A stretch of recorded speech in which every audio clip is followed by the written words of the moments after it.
my name's Kelvin and welcome back to another watercolor tutorial for Procreate. So in today's video I've got a really easy and fun project for you guys. We're going to create a trendy silhouette illustration like this one. And this technique is suitable for beginners all the way up to advanced artists, and you can use this in all kinds of ways. So I'm going to start out with the St. Petersburg watercolor texture as well as the regular brush kit. And I'll put links to all of the materials, textures, brushes, and everything I use in the description down below. So I've already got a drawing of a bear, basically a silhouette, placed up here as the top layer, and I've set it to multiply. And you can easily make these yourself, but you can also download and use this exact one in the description. I'll put a link to that. Now to start, I'm just going to lower the drawing here, just so I can barely see it, because I'm going to use it to sort of frame my artwork, but I don't want it to get in the way. So maybe around 10% is good. And then I'm going to select a blank layer underneath the paper texture, just like you normally would. And I'm going to start with the abstract round brush. And color-wise, you could use any color scheme. I'm going to do all this with just one color. So I think I'm going to choose a kind of desaturated, kind of dark bluish green. And using that abstract round, I'm just going to quickly create a very loose wash background like this. And after I've got a couple layers on there, I'm going to grab the water blender and just mix this up a little bit, just to make it into a little bit of an abstract wash texture. There we go. And next I can add in some mountains, so I'll make a new layer for those. And I'm going to grab the abstract round again, and this time at a little bit of a smaller size. I'm just going to rough out some kind of a mountain ridge line in the distance. And after that, I'm going to grab the water blender, and at a kind of medium size, I'm just going to pull down the bottom of the mountain here. This is the same technique I've used in a few other videos. And then to finish off the mountains, I'll go over it again, but at a really large size with the water blender, and just sort of tap the top edge in a few areas, just to soften it up. Now this is optional, but one thing I like to see in these kind of paintings is a very wide dynamic range. So that means it has very light colors as well as very dark colors. And so one way to do that would be to darken the mountains. But actually, because my sky there, my sort of abstract background wash, ended up a little bit dark, what I can do is lighten that, and that'll make the finished painting look a lot better. There we go. So that's it for the mountains and the sky. And next I can move on to the trees. So I'll make a new layer for those, and I'm going to make sure it's on top of all the other previous layers I was painting on. And I'm going to use the same color, but this time for the brush, I'm going to go to the Aquarelle bonus set and use the quick pine brush. And I've covered this in previous videos as well, but this bonus set comes with the regular watercolor brush kit. It's just a separate kind of bonus thing that you can find in the extras and updates folder. So using that quick pine brush on a separate layer, at a medium size, maybe around 50%, I'm just going to do a quick tree line, just like this.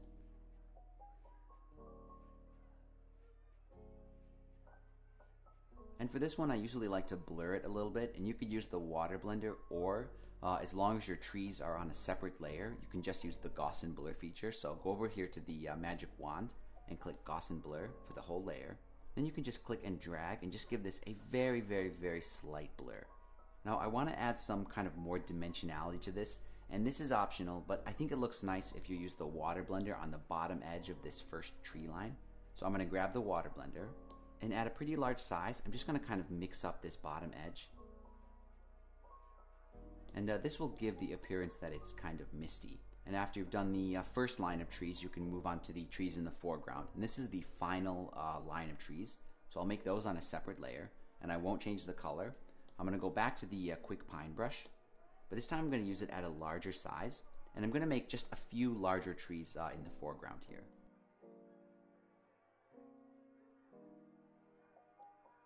Now because all this is done with the same color, it would be nice if the final step here, the final stage, is darker, especially because this is sort of the bottom of the bear. So what I can do here is change the layer transparency mode over to multiply, and you can see that almost becomes basically black. But it's a little bit too dark, so I will lower the opacity. So after you've completely finished your background scene and everything's merged together onto one layer, we can cut it out into the shape of the bear. Now there's a few ways to do that, but I think the easiest way is just with the selection tool. So what I'm going to do is I'm going to select the bear drawing layer, and all it is it's a black bear on a white background. So I'm going to go to the selection tool and set it to automatic. And even though we can see our artwork, as long as this bare layer is selected, we won't mess with the other artwork. We're just dealing with the bare drawing. So what I want to do is just select the white area. So I'm going to use the selection tool on automatic and just click out here in the white. And you can see right away it just selects all the white, but not the black. And that's kind of a handy feature with the automatic selection tool. And if this looks confusing, I recommend just experimenting with that selection tool, and you'll get the hang of it. So once we've selected the white, we have an active selection. So it's sort of like a selection in the shape of the white area. So what I can do now, and I know this might be a little bit confusing, but we still have that active selection even though we're selecting our artwork, and I can clear it.